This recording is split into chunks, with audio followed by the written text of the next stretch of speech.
And why don't we have rights to natural resources like water? Capitalism. Speak on it.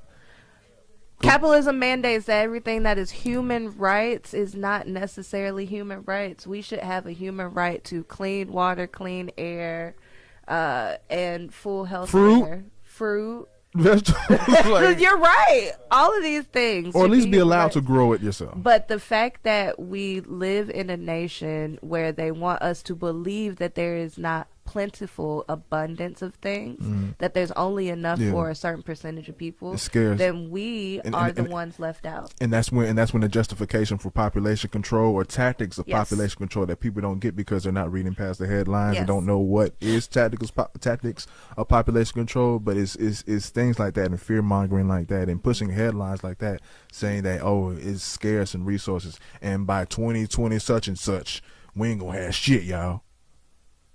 So we gotta do something. I think a lot Like, about. shut up. Just plant more. Truly, I'm thinking.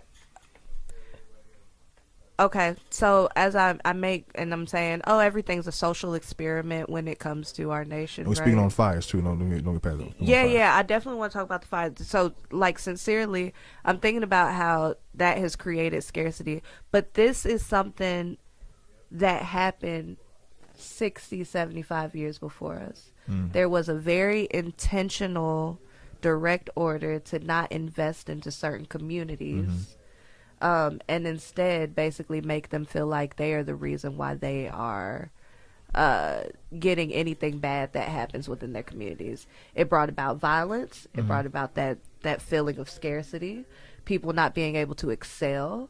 And that is the same thing that we're seeing with the climate change, and they're making intentional choices. You took